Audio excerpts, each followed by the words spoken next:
네, 여러분 반갑습니다. 캠브리지 동아시아사 시간이 돌아왔습니다. 자, 우리는 지난 시간에 50 총선과 대한민국 정부 수립이라는 주제에 대해서 이야기를 했습니다. 자, 이번 시간에 우리는 해방 이후에 우리 사회에 주어졌던 나머지 중요한 해결 과제인 친일파에 대한 처리와 토지개혁의 문제가 어떻게 이루어지게 되었는지에 대해서 같이 한번 이야기를 해보도록 하겠습니다. 같이 한번 볼게요. 자, 우리 이런 이야기를 하고 있었습니다. 자, 일단은 해방이 이루어지게 되면서 38도선 이남 지역에는 미군이 들어와서 미군정이 실시되었다라고 이야기를 했는데, 이 미군정은 한반도에 들어올 때 한반도의 상황에 대해서 잘 알고 왔다 그랬나요? 잘 모르고 들어왔다라고 이야기를 했나요?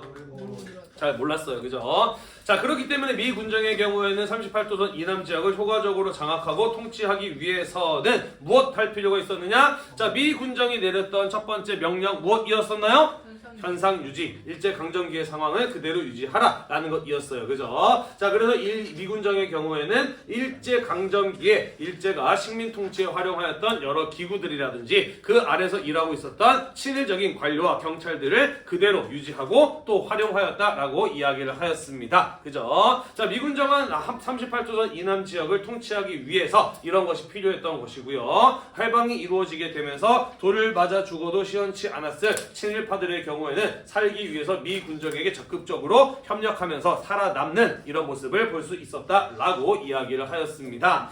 자, 한편 해방 이후에 국내 정치 세력의 형성을 보면은요, 이런 세력들이 있었습니다. 우익 중에서도 지주와 자본가를 중심으로 구성된 한국민주당 같은 정당이 있었어요. 그죠? 물론 모든 사람은 아닙니다만 여기에는 일부 친일 경력을 가지고 있는 사람들이 있었고, 적어도 이들은 목숨 걸고 독립운동을 한 사람들은 아니었다라고도 이야기를 하였어요. 그죠? 자, 따라서 이들의 경우에는 해방 이후의 상황에서 정치적인 활동을 하려면은 자신들을 도와줄 사람들이 필요했을 뿐만 아니라 자기들이 정치의 전면에 나설 수 있는 어떠한 명분이 필요하기도 하였다라는 것이죠. 아무래도 목숨 걸고 독립운동 해왔던 사람들보다는 해방 이후에 어떤 목소리가 아무래도 조금 약할 수밖에 없지 않았겠어요?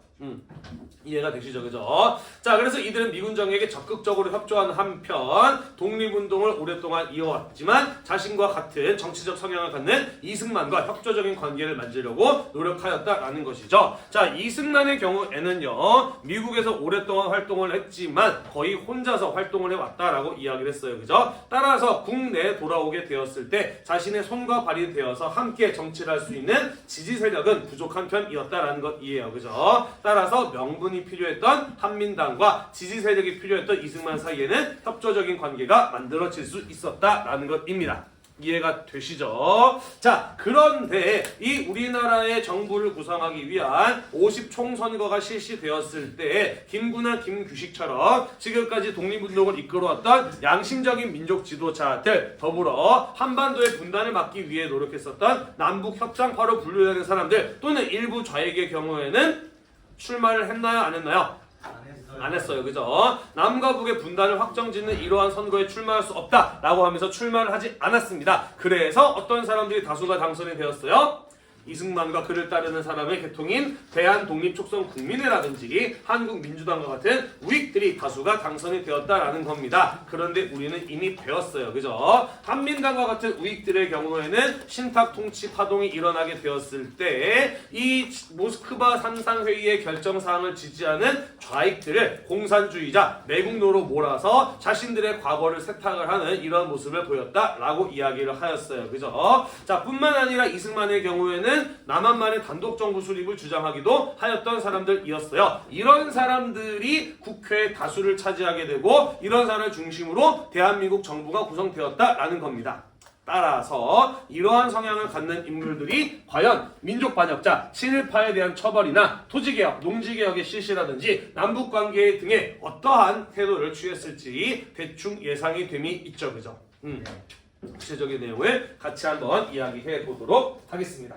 자, 선생님이 여러 차례 이야기했던 것처럼 해방 이후에 우리에게 주어졌던 핵심적인 과제의 쟁점은 크게 세 가지 정도가 있었다라고 이야기를 하였습니다. 그죠? 자, 첫 번째, 통일된 민주주의 정부를 세우는 것이었었는데 그것은 남과 북이 분단되면서 절반의 성공으로 그치고 말았다라고 이미 우리는 다 배웠습니다. 자, 이제 남은 두 가지 과제는 무엇이었냐면요. 일제강점기에 일본의 식민 지배에 협조했었던 민족 반역자 친일파들을 어떻게 처벌할 것인가의 문제가 남아 있었다라는 것이고요. 또 하나는 무엇이었느냐? 일제강점기에 토지조사 사업이라든지 산미 증식계획 같은 것들이 진행이 되면서 식민지 지주제가 강화되었어요. 그죠? 대부분의 농민들은 자신의 땅을 일본이나 혹은 지주들에게 빼앗기게 되었고, 그래서 자신의 땅을 가지고 있지 못해서 남의 땅을 빌려서 농사를 지어야 하였고, 1년 동안 열심히 농사를 지어도 자신이 땅을 빌린 값 소장료로 내고 나면은 남는 게 얼마 없어서 절대적인 빈곤에서 벗어나기가 어려웠다라고 이야기를 했어요. 그죠? 따라서 해방이 이루어지고 난 이후에는 토지, 정확히는 농사 짓는 땅, 농지에 대한 개혁이 이루어져서 이러한 부분에 대한 변화, 경제적 불평등을 극복하기 위한 노력 같은 것들이 필요하다라고 하는 것은 좌우익할 것 없이 모두 공감하고 있는 개혁이었다라고 이야기를 하였어요. 그죠? 자, 그래서 정부 수립 이후에 이 나머지 두 개의 과제가 어떻게 처리되었는지 같이 한번 이야기를 해보도록 하겠습니다.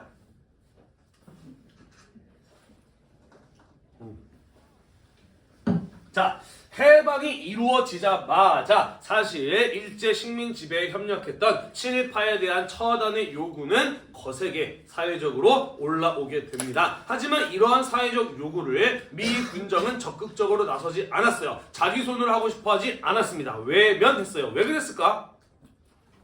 왜 미군정은 해방 이후에 친일파에 대한 처단 요구를 외면했을까? 일본을 자기 쪽으로 끌어들여야 돼. 일본을 끌어들이기 위해서. 그럴 수도 있죠. 하지만 친일파는 한국 사람들인데 이승만 쪽에 붙어 있어서? 또 좀 뒤에 얘기죠. 아까 이야기했잖아. 우리 여러분 방금 복습했잖아요. 미 군정의 목표는 무엇이었어?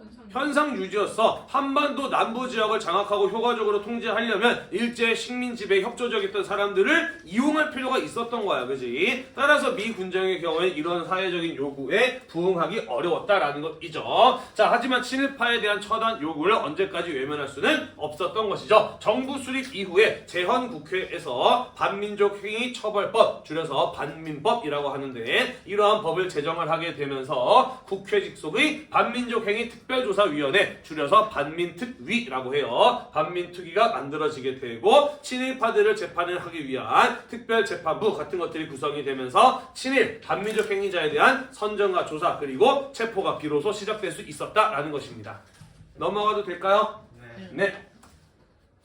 자, 그래서 1949년 1월 달부터 반민특위가 활동을 시작합니다. 우리 사회 각계각층에 있었던 친일 반민족 행위자들에 대한 검거와 재판 같은 것들이 이루어지게 됩니다. 자, 그러면서 비로소 민족적 정의가 실현되는 듯 보였습니다만은 사실 이 반민특위의 활동이 거의 시작되자마자 이승만 정부는 이에 대한 방해 행동을 하는 모습을 보였다라는 것이죠. 자, 왜 이승만의 경우에는 친일파 처단에 대한 문제에 대해서 이런 방해 행위를 하였을까?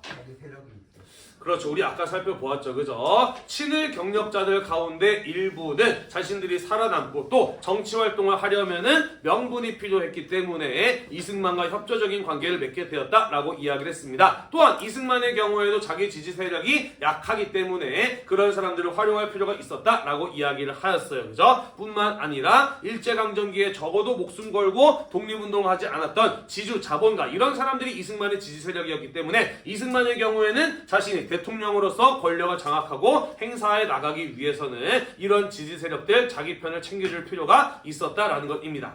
이해가 되시죠? 자, 그래서 어떤 식의 방해가 이루어지게 되느냐? 이승만이 특별 담화를 발표합니다. 좌익 반란분자 색출 경험이 풍부한 경찰관을 마구 잡아들여서는 안 된다라고 주장을 하였다라는 것이에요. 이런 거죠. 일제 강점기에도 사회주의자, 공산주의자가 있었나요? 있었어요. 그죠? 자, 그리고 일본은 이들을 치안유지법 같은 것들을 만들어서 탄압을 했습니다. 그죠? 그리고 일제 강점기의 경찰들 가운데에는 일본 사람들만 있었나요? 아니었어요. 그죠? 한국인들도 친일 경찰로서 활동을 했습니다. 그죠? 자, 그래서 일제 강점기에는 비록 자신은 한국인이지만 일본의 경찰, 일본의 앞잡이가 되어서 독립운동을 탄압하는 과정에서 사회주의자, 공산주의자들을 체포하고 고문하고 탄압했던 이러한 경험을 가지고 있는 경찰관들이 존재했었다라는 것이죠. 그리고 우리가 아까 이야기했던 것처럼 해방이 이루어지게 되면서 미 군정의 경우에는 일본에 협력했던 관료와 경찰 조직을 그대로 유지시켰어. 따라서 대한민국 정부 수립 이후에도 경찰 조직 내에는 과거 일제 강점기에 이러한 어떤 독립운동가, 사회주의 운동가 같은 사람들을 체포하고 고문하고 탄압했던 경력을 가진 사람들이 여럿 그대로 남아있는 상황이었다라는 것이죠. 이해가 되나요? 그리고 이승만은 극우 정치인이기 때문에 대통령이 되고 난 이후에도 우리 사회의 가장 큰, 우리나라의 가장 큰 위협은 무엇이다?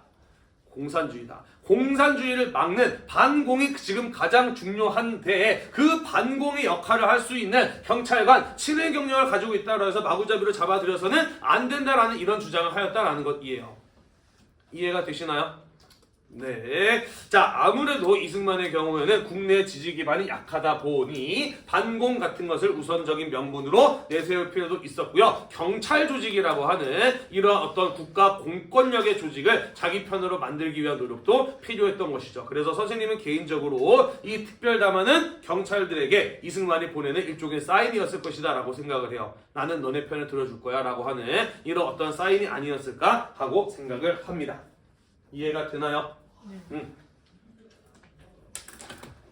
자, 한편 1949년 4월 달에는 국회 프락치 사건이라고 하는 것이 일어나게 됩니다. 자, 지난번에도 잠깐 이야기했는데 프락치는 러시아어로 주로 스파이라든지 지능형 안티 같은 사람들을 프락치라고 이야기를 합니다. 다시 말해서 국회 그 중에서도 반민특위에 소속되어 있는 국회의원들을 소련 공산당의 지령을 받고 움직이는 스파이다라는 구실로 그들을 체포해서 감옥에 재판에 넘기고 감옥에 투옥시키는 이런 일들이 벌어지기도 하였다라는 것이죠. 자, 그러다 보니 반민특위에 소속되어 있는 국회의원들이 그 활동을 제대로 할 수 있었을까 없었을까?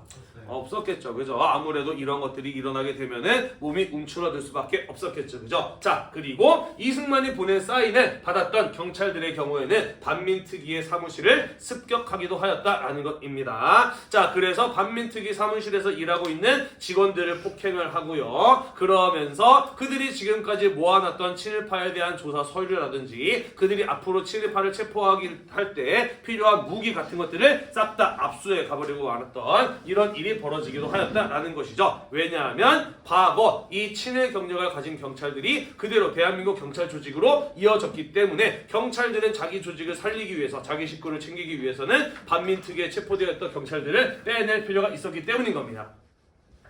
이해가 되시나요? 네. 자, 그러다 보니 이 경찰의 반민특위 사무실 습격 이후로는 반민특위의 활동이 사실상 중단되어 버린 것이나 다름이 없었다라는 것입니다. 넘어가도 될까요? 다 쓰셨나요?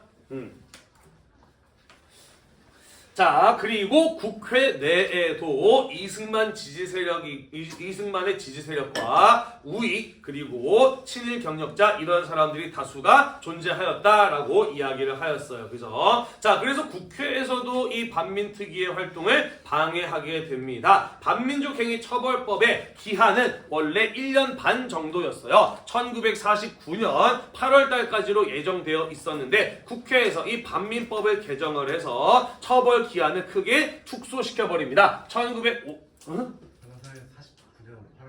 네네네. 네네. 내가 왜 연도를 잘못 썼지? 네. 네, 연도는 나중에 수정하도록 하겠습니다. 미안해요. 자, 그래서 처벌 기한을 절반 이하 수준으로 줄여버려요. 그래서 친일파에 대한 처벌을 제대로 할 수 없게 법을 개정하는 이러한 모습을 보이기도 하였다라는 것입니다. 네, 기한 축소됐네요. 내가 확인해 봐야 되겠다. 외우고 있지 않아서. 원래 50년 6월까지였는데 49년 8월달까지로 축소한 것 같거든요. 네, 아무튼 나중에 다시 한번 확인하고 다음 시간에 여기 부분 언급을 하도록 하겠습니다. 자, 그리고 원래 이 반민법에서 규정하고 있었던 반민족행위, 친일행위의 범위도 크게 축소시키는 모습을 보였다라는 것이죠. 그래서 아주 악질이었던 친일파들 그리고 막강한 권력을 가지고 친일 행위를 했던 사람들만 친일 행위의 범주로 놓고 나머지 사람들의 경우에는 법적인 개념에서 제외시켰다라는 겁니다. 이해가 되나요? 네. 자, 그래서 1949년 10월 반민특위가 완전히 해체하게 되는데 이 반민특위가 해체되기까지 그들에 의해서 체포되고 조사받고 재판에 넘겨진 사람 있었어요. 그래서 재판에서 실형을 선고받은 사람도 있었습니다만은 일제강점기에 일본에 협력했던 그 친일 경력자들, 반민족 행위자들 전체 규모에 놓고 보면은 극히 소수에 불과한 사람들이었다라는 것이죠. 이해가 되시죠? 자, 그리고 1950년 6월 달에 6.25 전쟁이 터지게 되면서 사실 이때 재판에 넘겨지고 실형을 선고받은 사람들의 경우에도 거의 대부분 감형되거나 형 집행 중지로 풀려나는 이런 모습을 보였다라는 겁니다. 사형 선고를 받은 사람은 있었어도 사형을 당한 사람은 없었다라는 거죠. 그래서 반민족 행위자 친일파에 대한 처단 문제는 제대로 해결되지 못할 채 어물쩍 넘어가 버리고 말았다라는 것입니다. 요즘까지도 이 친일 행위에 대한 사실을 찾아내고 실체를 밝히고 팩트체크를 통해서 그들의 재산을 환수해야 된다라든지 같은 이러한 주장들이 나오고 있습니다만은 사실 이미 시간이 너무 많이 지나가 버리고 말았다라는 것이죠. 그러다 보니 이러한 반민족 행위에 대한 처벌 문제는 아직까지도 제대로 이루어지기 무척이다 힘든 상황이고 앞으로는 더욱 그럴 것이다 라는 거죠. 이때가 아니면 사실 해결하기 어려웠을 것이다 라는 거예요. 네, 여기 보시면은 반민특위는 전봇대 같은 곳에다가 투서함, 마음을 소리 넣는 상자처럼 이렇게 이제 투서함을 받아놨어요. 만들어놨어요. 그래서 주변에 친행했던 사람들이 있으면 어떻게 행했는지 좀 여러분들이 편지를 써서 넣어주세요. 같은 방식으로 조사가 이루어지기도 하였다라는 것입니다. 극히 일부에 불과했지만 그래도 꽤나 굵직굵직한 인물들이 반민특위에 체포되는 모습들이 있기도 했어요. 예를 들자면 여기 나와 있는 노독술, 김연수, 최린 같은 사람의 예를 들어볼 수가 있습니다. 자, 우리 일제강점기를 배경으로 한 영화나 드라마 보면은 독립운동가 잡아다가 고문하는 경찰의 모습들이 가끔 그려지지 않나요? 그런 사람들이 바로 이 노독술이라는 사람을 모티브로 만들어진 캐릭터라고 보시면 됩니다.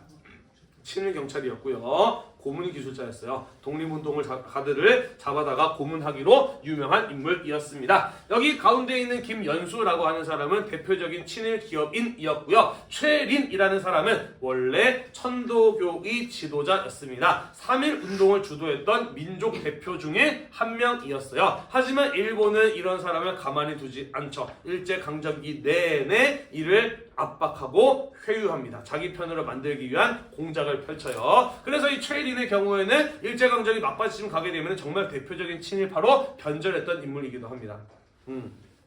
그래서 체포되는 이런 모습을 보이기도 하였다라는 것이에요. 넘어가도 될까요? 반민특위 넘어가도 될까요? 네. 네, 넘어가도록 하겠습니다. 다른 반에서 수업이 좀 더 말이 매끄럽게 잘 나왔었는데 왜 이러지? 방금 홍삼을 먹었더니 뭔가 이렇게 열이 올라와서 그런가? 응? 목소리가 잘 안 나오네. 금요일이라 컨디션이 쳐져서 그런가?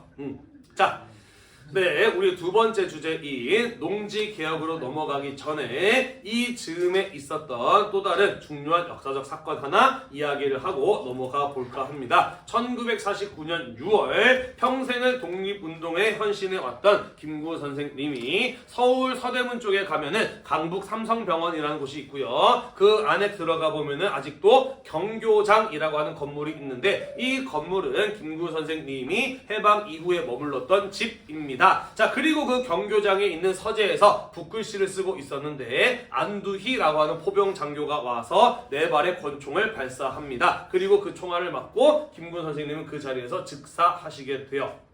지금도 서울의 서대문에 있는 경교장에 가면은 그때 당시에 김구 선생님이 입고 있었던 옷, 김구 선생님의 피가 묻어있는 옷이 그대로 전시가 되어 있습니다. 나중에 여러분들 서울 한번 갈 일 있으면은 여기 한번 가보시는 것도 추천을 드려요. 조그마한 건물이다 보니까 보는데 한 10분, 15분 정도밖에 안 걸리거든요. 선생님이 한 10년 전에 우리 학교에서 역사 동아리 맡았을 때 그때 학생들 데리고 가서 보여줬어요. 평소에 뭐 이런 거 보러 멀리 가는 걸 썩 좋아하는 학생들 아니었습니다만은 어쨌든 이 모습을 보여줬을 때 굉장히 가슴에 와닿는 무언가를 느끼는 듯한 모습을 본 기억이 납니다. 실제로 보면은 뭔가 찡한 그런 어떤 마음의 울림이 있기도 하거든요. 나중에 기회가 되시면 이런 것들도 한 번씩 보시기를 바라겠습니다. 2학년 때 수학여행을 서울로 가서 이런 것도 좀 보고 아간파천 때 고종이 도망갔던 길도 같이 한번 걸어보고 하면 어떨 서울이 없던데요? 응? 선택지에 서울이 없던데. 라고 생각을 했어요. 네, 생각을 했는데 어쨌든 뭐 아직까지 완전히 정해진 건 아니긴 하잖아. 네, 그리고 다들 원하지 않을 거라도 알고 있어요. 네, 아무튼 기회가 되면 한번 가보시길 바라겠습니다. 자, 그리고 이 김구 선생님을 쏘았던 안두희는 그 자리에서 체포가 되어서 재판에 넘겨졌고 평생 동안 감옥에 있어야 하는 종신형을 선고받았는데요. 곧 이어서 1년 뒤에 6.25 전쟁이 터지게 되고요. 유능한 군인이 한 명이라도 더 필요하다라는 이유로 가석방되어서 군대에 복귀하고요. 소령까지 진급을 했다가 예편 제대하게 됩니다. 자, 문제는 도대체 이 사람이 왜 김구 선생을 죽였느냐라는 것이에요. 사실 김구 선생님이 사망하게 되면 가장 득을 보는 사람은 누구일까?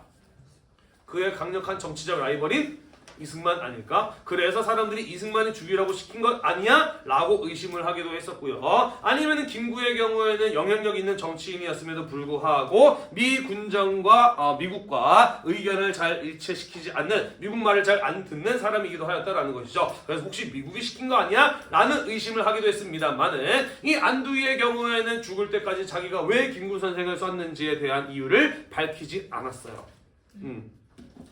하지만 뒤에 누가 있다라는 사실은 사람들이 더더욱 의심할 만했습니다. 왜냐면은요, 이 사람은 군대 내에서 감옥에 갇혔어도 금방 풀려났었고 군대 내에서도 승진도 상당히 빨랐을 뿐만 아니라 제대하고 난 이후에는 군대에 식료품을 납품하는 공장을 운영하기도 했어요.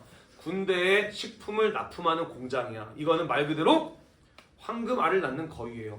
장사가 안 될 리가 없어. 고정된 수입이 맨날 발생하는 공장이란 말이야. 보통 이런 공장에 대한 운영권들은 정부가 굉장히 강력한 연주를 가지고 있는 사람들한테 내려주는 특혜 같은 것들이란 말이지. 아마 이승만이 이런 거 같은 거를 약속을 하고 이런 거 시킨 거 아니야? 라고 사람들은 많이들 의심을 했습니다만은 끝끝내 진실은 밝혀지지 않았다라는 것이죠.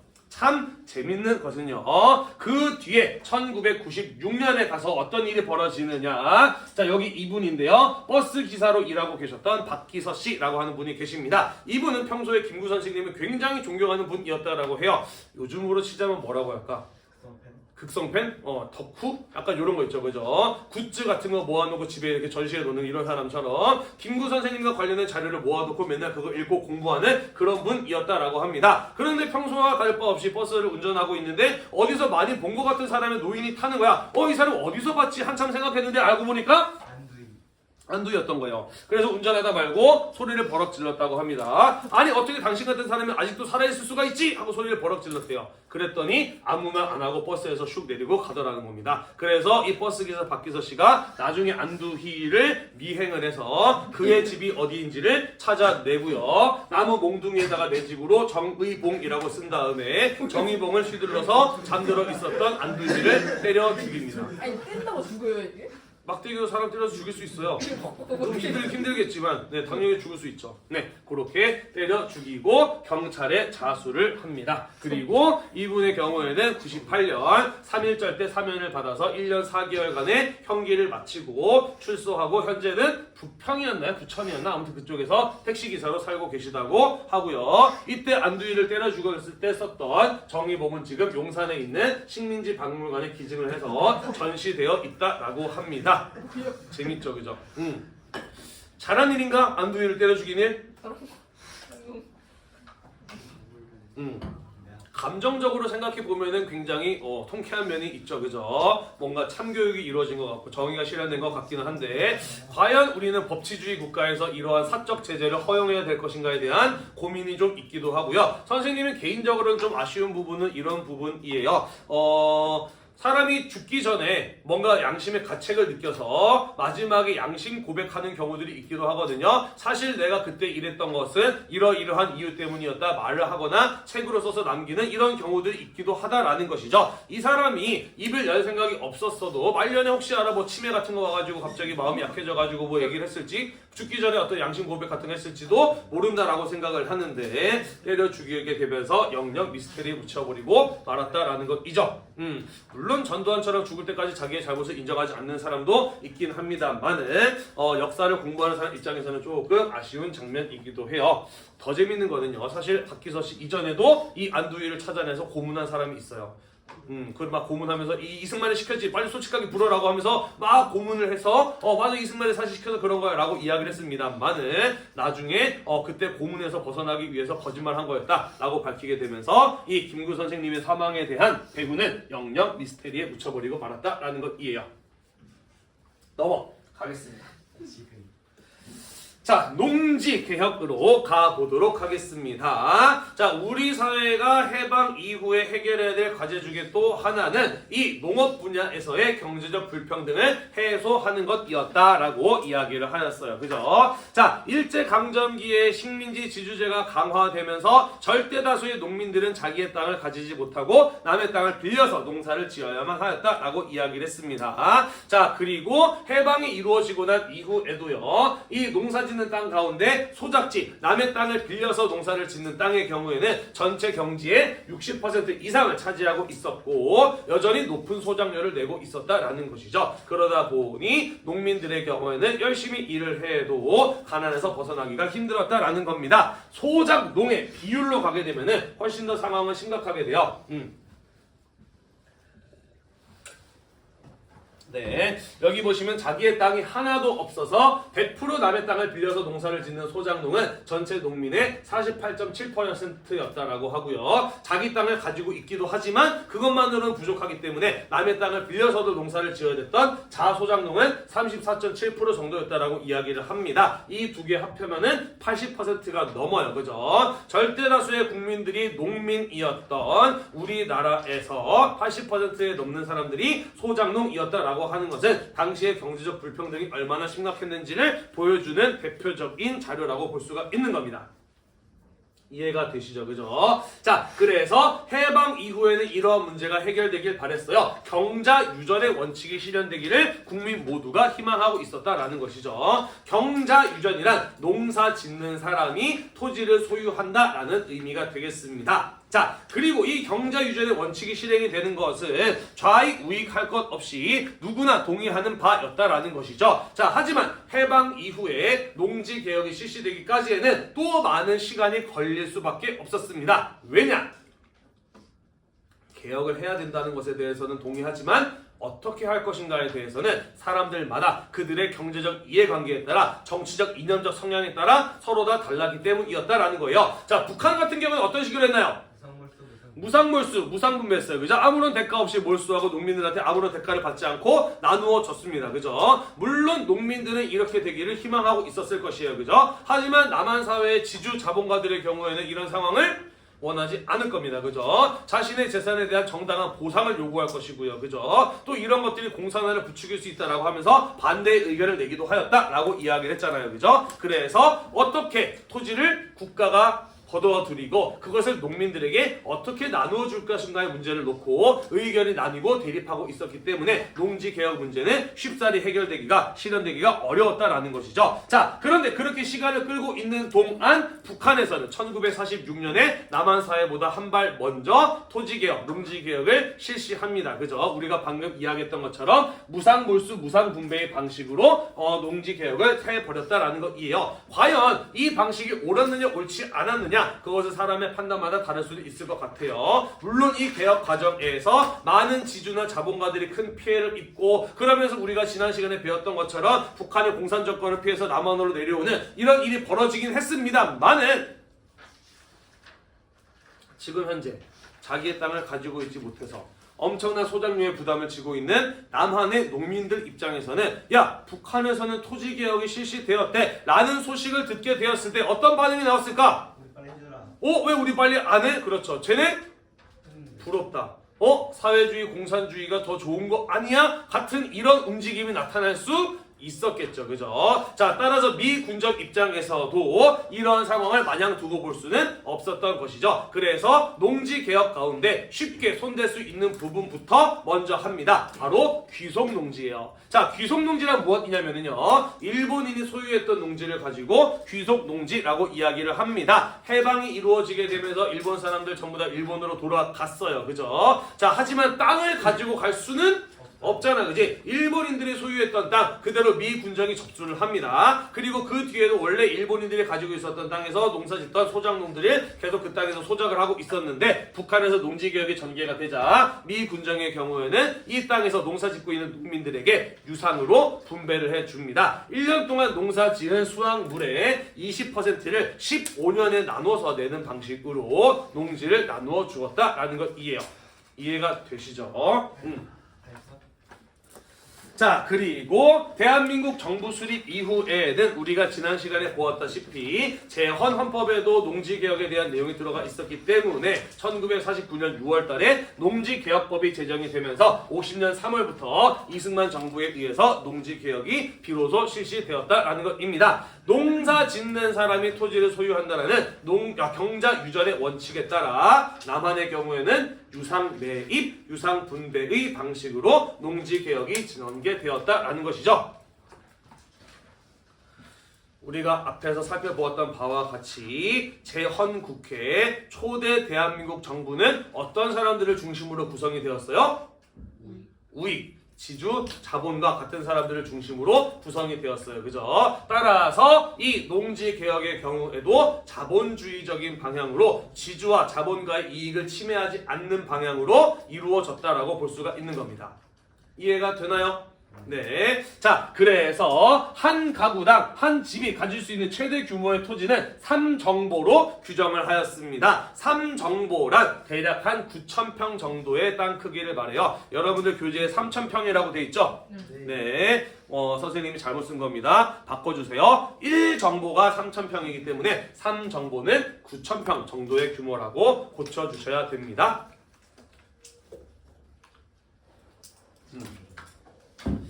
자, 그리고 그 이상 되는 토지를 가지고 있는 부분에 대해서는 국가가 매입 돈을 주고 사들이는 겁니다. 그리고 농민들에게는 그 땅을 나누어 줄 때 5년 동안 농사 지은 것의 30%씩 나누어서 이 땅값을 지불하도록 하였다라는 것이죠. 그게 바로 유상 매입, 유상 분배의 방식으로 이루어진 남한의 농지개혁이었다라는 것입니다. 이해가 되시나요? 네. 자, 다만 대한민국 정부가 지금 당장 지주에게 땅값을 지불할 만한 능력이 있나요, 없나요? 없어요. 이제 막 세워진 정부에게 그럴 만한 돈은 없습니다. 그죠? 따라서 이 농민들이 5년 동안 수확량을 갚는 이런 과정을 거쳐야 하기 때문에 지주들에게는 땅값 대신에 무엇을 지급하였느냐? 지가 증권을 지급하였다라는 것이죠. 정부에서 토지의 가격을 보증해주는 문서를 발급하였다라는 것입니다. 그래서 지주는 이 지가 증권을 가지고 몇 년 뒤에 정부에게 찾아가면은 자기가 과거 3정보 이상의 토지를 국가회사가 납부했을 때 그의 대가를 돌려받을 수 있었다라는 것이에요. 이해가 되나요? 네, 지가증권을 발급을 하고 몇 년 뒤에 국가로부터 땅값을 현금으로 받을 수 있었다라는 겁니다. 자, 우리 아까 귀속 농지 이야기했어요. 일본 사람들이 놓고 간 땅이었다라고 이야기했잖아요. 그죠? 귀속 재산이라고 불리는 것도 있었습니다. 일본 사람들이 운영하던 회사와 공장, 마찬가지로 일본으로 들고 갈 수가 없잖아요. 그죠? 그래서 일본들이 놓고 간 회사와 공장을 귀속 재산이라고 이야기를 하는데, 자, 대한민국 정부의 경우에는 이 농지 개혁의 과정에서 농민들의 토지 소유뿐만 아니라 전통적인 농업 지주들이 이제는 산업 자본가로 변신하기를, 그래서 우리나라의 산업 발전을 이끌어 나가기를 기대하고 있었습니다. 그래서 이 지가증권의 경우에는 현금으로 돌려받을 수도 있었고, 아니면은 일본인들이 두고 간 회사와 공장 같은 것들을 정부로부터 내려받는데 사용할 수도 있었다라는 것이에요. 이해가 되시죠? 네. 자, 6.25 전쟁이 터지는 바람에 일시 중단되었습니다만은 전쟁 이후에 마무리가 되면서 1957년에 농지개혁이 마무리되었다라고 합니다. 다 쓰셨나요? 넘어가도 될까요?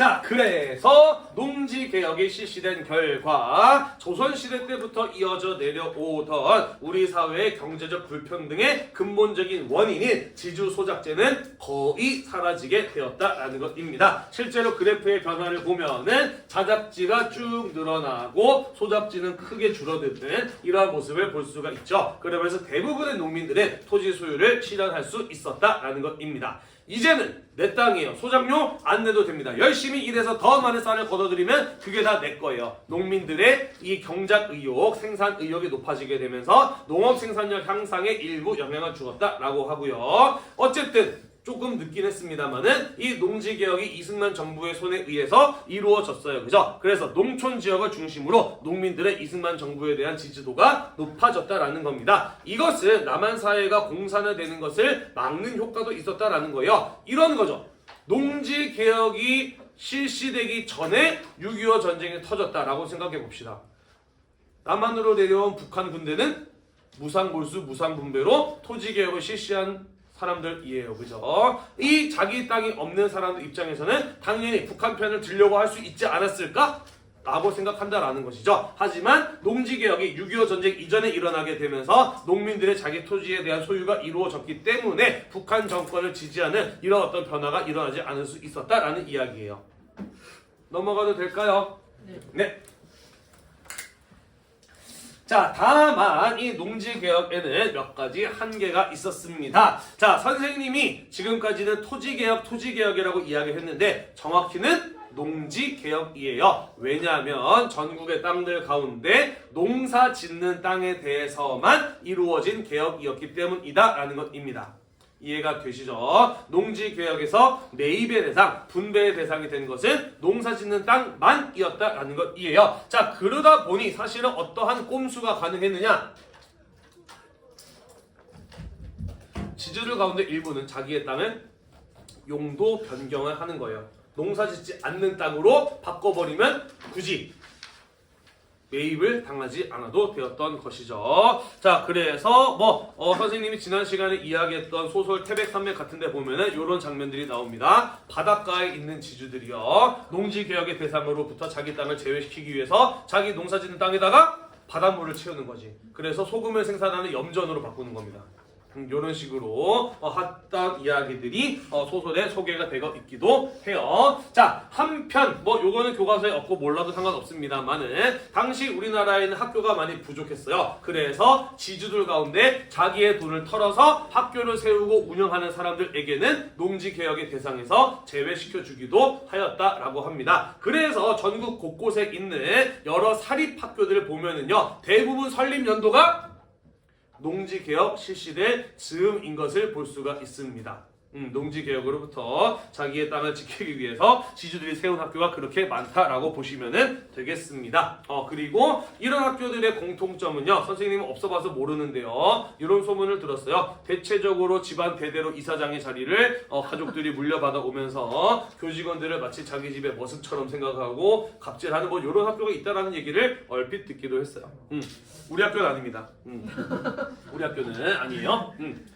자, 그리고 농지개혁을 어떻게 할 것인가를 둘러싸고 시간이 오래 걸렸다라고 이야기를 했잖아요. 그죠? 그래서 지주들 가운데 일부는 이 농지개혁으로 제값받고 내 땅을 못 팔 바에야 그 전에 먼저 팔아버려야 되겠다라고 생각을 합니다. 그래서 자기 땅에서 농사를 짓고 있는 소작농들에게 자기의 땅을 살 것을 강매합니다. 그러면서 농지개혁 이전에 상당히 많은 토지가 미리 처분되기도 하였다라는 것이에요. 자, 그리고 농민들은 자기의 땅을 받아서 좋긴 했습니다. 많은 무상분배가 아니라 유상분배로 이루어졌어요. 그죠? 어찌되었든 농민들은 땅값을 지불해야 됐단 말이야. 문제는 비록 몇 년에 걸쳐서 나누어 내는 것이라고 할지라도 지금 당장 농민들은 먹고 살 것이 없을 만큼 가난한 사람들도 있었다라는 것이죠. 따라서 지금 당장 먹고 살 것이 없었던 농민들의 경우에는 어쩔 수 없이 분배받은 농지를 팔고 다시 소작농으로 전락을 하는 이런 경우들이 있기도 하였다라는 것이에요. 자, 그리고 이 농지개혁의 의도는 전통적인 농업 지주들을 산업자본가로 전환하는 것도 있었다라고 이야기를 하였잖아요. 기억이 나시나요? 네, 근데 이것도 잘 이루어지지 못합니다. 왜냐면은요, 지주들에게는 현금 대신에 일단 무엇을 지급했어요?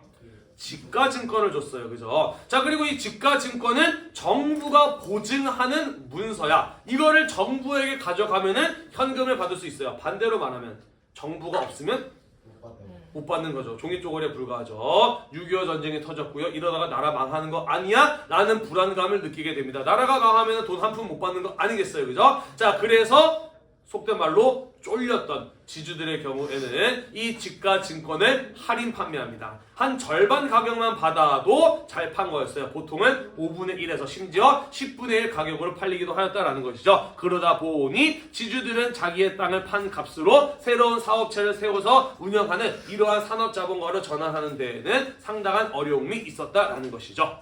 이해가 되시나요? 네, 이러한 한계를 갖는 것이 남한의 농지개혁이었다라는 것까지 이야기를 해보았습니다.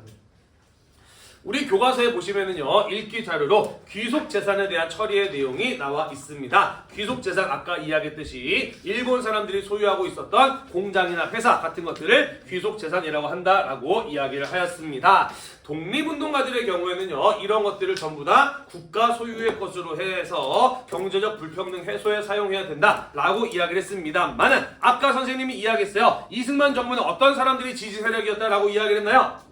지주, 자본가, 우익이라고 이야기를 했어요. 그죠? 그리고 이승만의 경우에는 그러한 사람들을 자기 편으로 묶어두려면 그들에게 특혜 같은 것들을 제공할 필요가 있었던 것이죠. 자, 그래서 이승만 정부에서는 1949년에 귀속재산처리법이라고 하는 것을 만들어서 팔았어. 근데 어떻게 팔았느냐? 4분의 1, 5분의 1 가격으로 싸게 팔았고요. 그 값도 무려 15년에 걸려서 천천히 갚아도 되는 것이었습니다. 엄청나게 싸게 팔았다라는 것이죠. 따라서 이때 귀속재산을 산 사람들은 로또 맞는 수준의 특혜였다라고 볼 수가 있습니다. 그렇게 되면서 이런 기업들이 재벌이 되는 거예요. 지금도 선생님이 말하면 여러분들이 알만한 우리나라 굴지의 대기업들 거의 대부분 이렇게 출발을 합니다.